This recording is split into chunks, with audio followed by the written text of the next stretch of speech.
Assalamualaikum warahmatullahi wabarakatuh. Bismillah, walhamdulillah, wa syukrulillah, wassalatu wassalamu ala rasulillah wa ala alihi wa sahbihi wa man wala.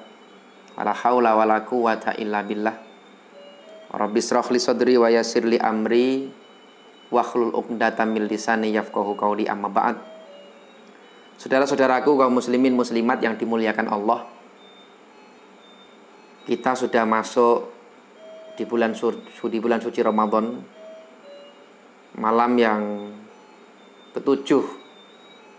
Mudah-mudahan kita semua diberikan kekuatan oleh Allah untuk melaksanakan segala aktivitas, segala rangkaian ibadah di bulan suci Ramadan ini. Amin Allahumma amin. Saudara-saudaraku yang dimuliakan Allah, ada hal penting yang perlu kita pahami terkait dengan puasa. Apa itu? Yaitu hal-hal alladzi yubtilu siyam, hal-hal yang dapat membatalkan puasa. Jangan sampai kita ini sudah melaksanakan puasa, tetapi kita tidak memahami apa-apa saja sih hal-hal yang dapat membatalkan puasa, sehingga khawatir seseorang itu puasa kemudian melakukan hal-hal yang membatalkan puasanya, batal, tapi dia tidak merasa kalau puasanya itu batal. Nah, kita akan merujuk dalam satu kitab fikih, yaitu kitab takrib, ya. Ada hal-hal yang dapat membatalkan puasa. Walladzi yuftiru bihi shaim asyaratu asya. Hal-hal yang dapat membatalkan puasa ada 10 macam. Yang pertama, mawasala amdan ilal jaufi waroksi. Digabung antara pertama dan kedua jadi satu. Yaitu memasukkan sesuatu amdan dengan sengaja, ilal jaufi, ke dalam lubang yang ada di dalam tubuh kita dengan sengaja. Waroksi, dan kepala. Jadi kalau lubang berarti ya lubang-lubang kita yang ada di tubuh ini, misalkan melalui hidung, melalui mulut, melalui telinga, dengan sengaja memasukkan sesuatu, maka ini dapat membatalkan puasa. Waroksi dan kepala.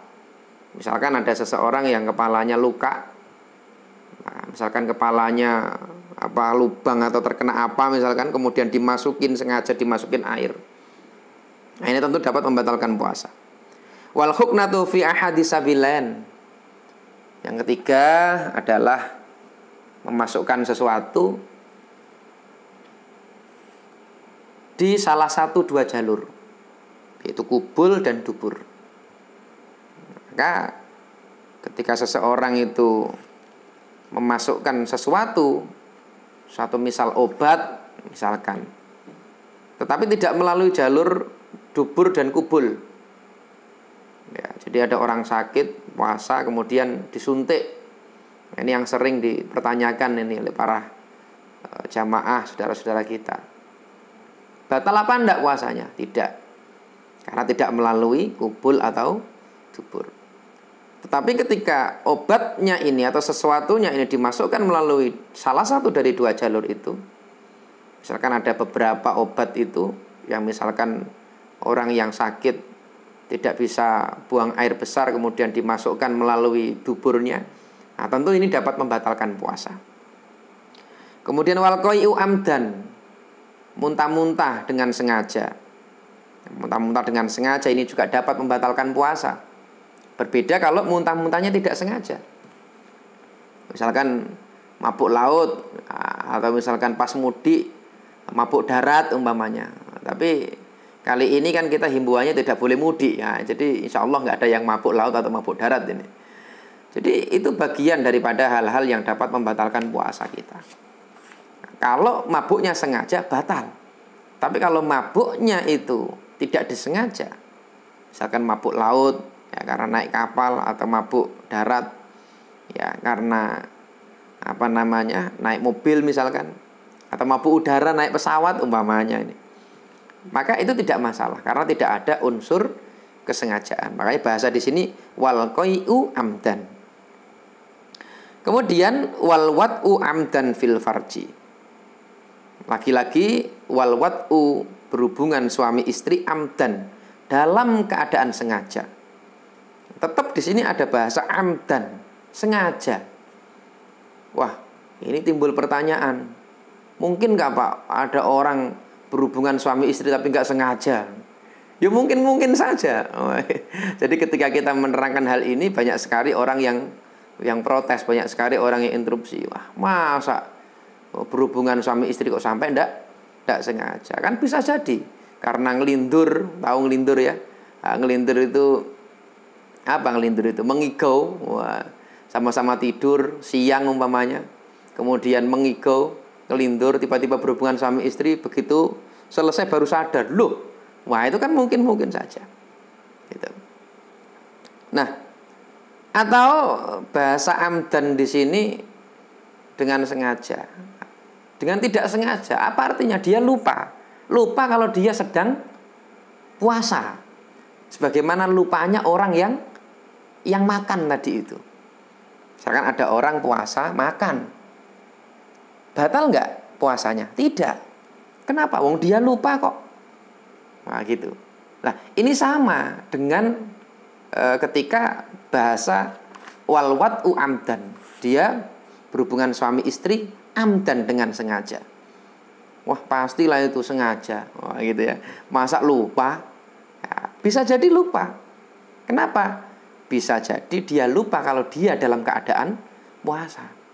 Dibantah lagi. Masa dua-duanya lupa Pak? Pasti ada yang inget lah salah satu. Namanya lupa kok dipaksa gimana? Lupa ya lupa. Gitu. Jadi bukan berhubungan suami istrinya itu yang lupa, tapi kondisi dia puasanya itu yang lupa.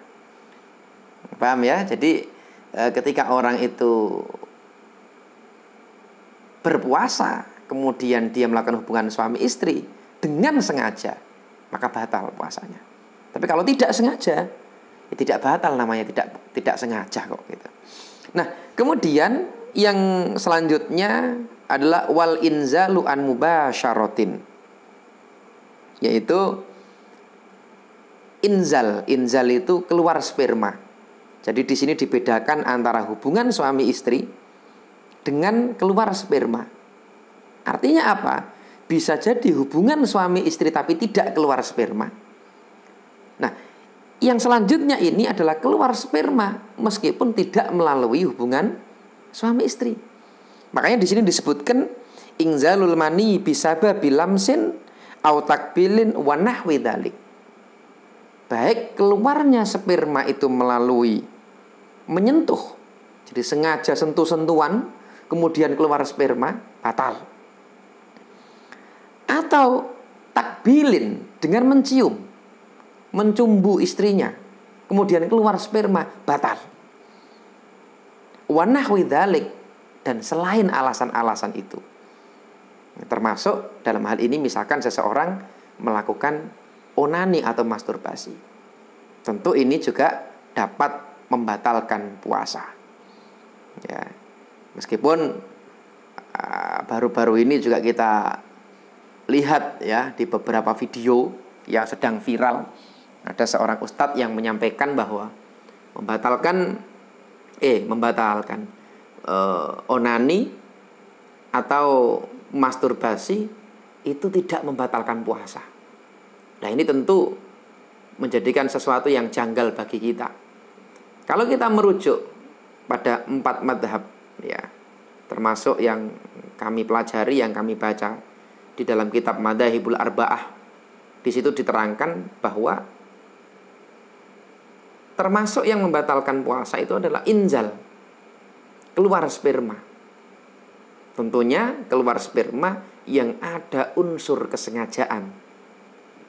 Berbeda dengan keluar sperma yang tidak ada usaha, tidak ada unsur kesengajaan. Apa contohnya?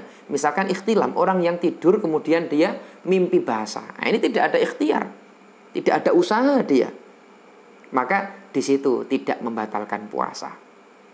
Saya ulangi bahwa keluarnya sperma ini dapat membatalkan puasa, baik itu bisa babilamsin dengan sebab bersentuhan, au takbilin atau sebab mencium atau mencumbu istrinya, wa nahwi dzalik atau dengan sebab yang lain. Di antaranya tadi itu onani atau masturbasi, ini dapat membatalkan puasa. Kemudian yang selanjutnya adalah wal haidu. Termasuk hal yang dapat membatalkan puasa adalah haid. Seseorang yang di tengah-tengah puasa, seorang wanita, dia mengalami haid, maka batal puasanya. Wah, sayang Pak, saya sudah terlanjur puasa dari pagi. Ini tinggal 10 menit atau tinggal 15 menit sudah adzan maghrib. Ini saya begitu kamar mandi, keluar darah. Wah, ini kan sayang. Tidak ada kata sayang. Tetap meskipun puasa panjenengan batal secara syar'i, maka tetap Allah akan memberikan pahala kepada seorang perempuan yang sudah berpuasa meskipun di tengah-tengah dia batal gara-gara haid atau keluar darah. Yang selanjutnya wan nifasun nifas, yaitu orang yang mengeluarkan darah nifas. Yang selanjutnya yang ke-9 wal jununu, gila. Ini juga dapat membatalkan puasa. Gila atau ayan misalkan. Ya, ini juga dapat membatalkan puasa. Baru yang terakhir adalah ar-riddah. Apa itu riddah? Yaitu murtad atau keluar daripada Islam. Inilah saudara-saudaraku kaum muslimin muslimat yang dimuliakan Allah. Beberapa hal yang dapat membatalkan puasa yang harus kita pegang dan harus kita pahami bersama. Jangan sampai kita melakukan puasa, ternyata kita melakukan satu di antara 10 hal tersebut, tapi kita tidak merasa. Kita menganggap kalau puasa kita baik-baik saja. Kita menganggap kalau puasa kita tidak batal. Padahal sebenarnya puasa kita telah dirusak dengan satu di antara 10 hal yang kami sampaikan tadi. Termasuk inzalul mani, keluarnya sperma, yaitu dengan ikhtiar atau dengan menyentuh, ya, dengan menyentuh, dengan mencium, bahkan dengan hal-hal yang lain ketika ada unsur kesengajaan.